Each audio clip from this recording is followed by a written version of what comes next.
Ada yang nonton kemarin? Yang nonton debat kemarin angkat tangan?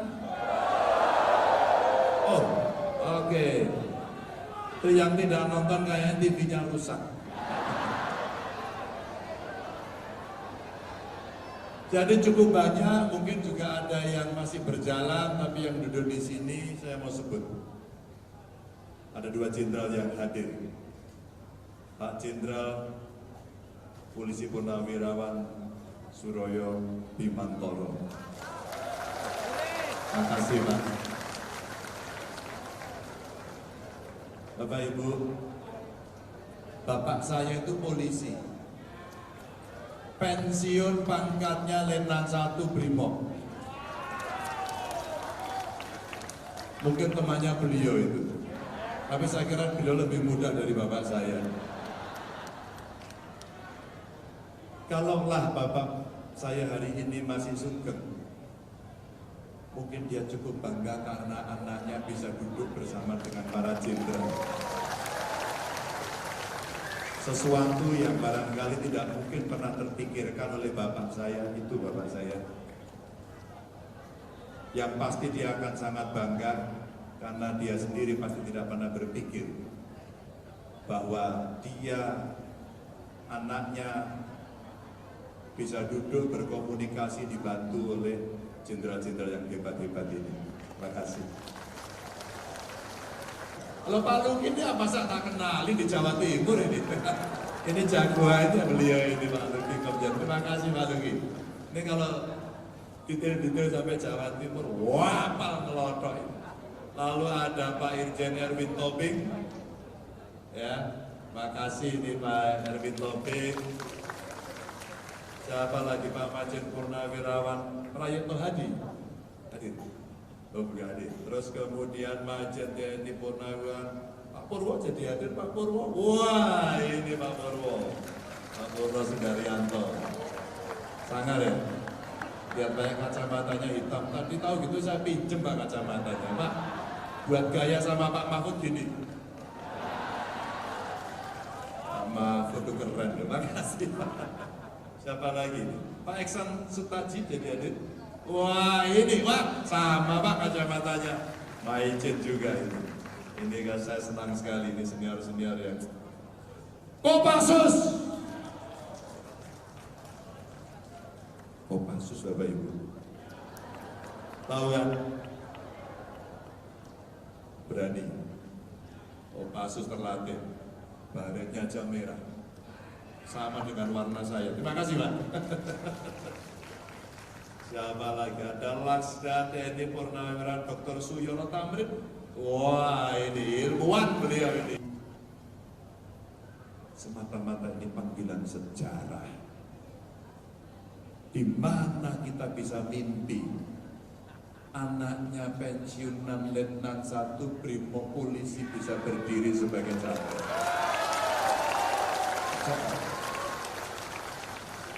Mbak Yeni tadi sudah sampaikan, kenapa kita harus menjaga demokrasi?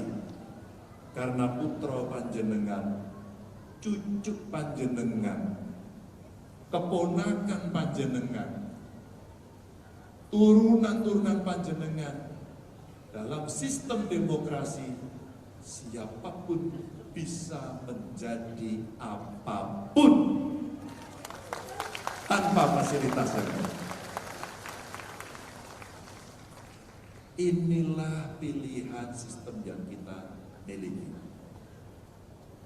Tadi saya cerita penakut karena intimidasi. Kita bukan orang-orang yang rentan terhadap suap. Kita adalah orang-orang yang punya mimpi bersama untuk kebaikan Republik ini. Setuju? Bangsa ini akan baik kalau kemudian kita punya kesadaran bersama untuk mimpi bersama Indonesia yang unggul. Kami bertemu dengan semua orang, keluhan masyarakat, Pak, berasnya masih mahal. Petani menyampaikan kepada saya, Pak, pupuknya mahal dan langka.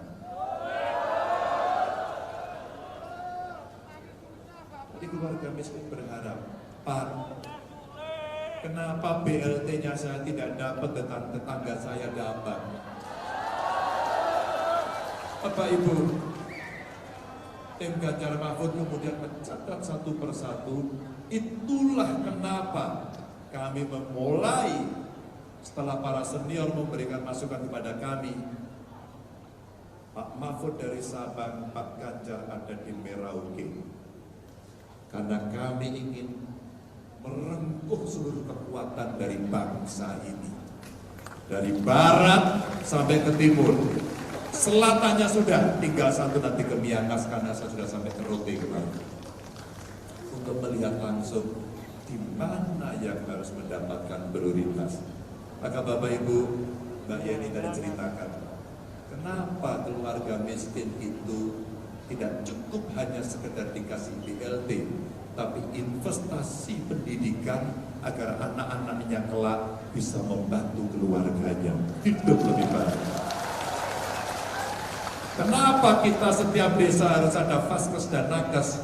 Saya ceritakan yang paling rentan, agar ibu-ibu, anak-anak kita semua terawat dengan baik, khususnya ibu hamil. Tidak ada stunting, ibunya sehat, melahirkan tetap sehat, maka angka kematian ibu melahirkan kita potong. Anak-anak tumbuh bagus, balitanya sehat, asinya eksklusif, maka dia akan tumbuh menjadi generasi yang hebat kelak kemudian hari. Maka kita sambung terus dengan pendidikan yang baik, maka kita menjemput Indonesia Emas 2045 dengan cara yang benar. Namun Bapak Ibu, sekian banyak anggaran dari pajak Bapak Ibu yang dibayarkan kepada negara harus dikontrol dengan baik. Saya berbahagia, pasangan saya adalah Pak Mahfud, pendekar hukum yang berani memberantas korupsi. Kalau korupsi tidak kita sikat, maka yang di bawah tidak akan mendapatkan apapun, bahkan mungkin program itu akan menangkas saja. Lagi-lagi Bapak Ibu, insya Allah kalau kita ingin mewujudkan itu, kita butuh bersama. Kita butuh uang, kita butuh mental yang baja, kita butuh bertemu masyarakat, kita butuh menyampaikan program, dan kita butuh untuk mengawal mereka nyoblos nomor berapa? Nomor berapa? Bapak Ibu, saya akan mengakhiri sekaligus mengulangi apa yang pernah saya bicarakan dalam pidato pertama saya bersama Pak Mahfud. Mohon maaf, ini bukan cerita tentang Ganjar dan Mahfud. Ini bukan cerita sekedar merebut kekuasaan, tapi ini sedang bercerita tentang nasib bangsa ke depan yang tidak boleh mundur lagi, karena kita akan menjadi bangsa yang besar. Terima kasih. Salam sehat untuk keluarga. Assalamualaikum.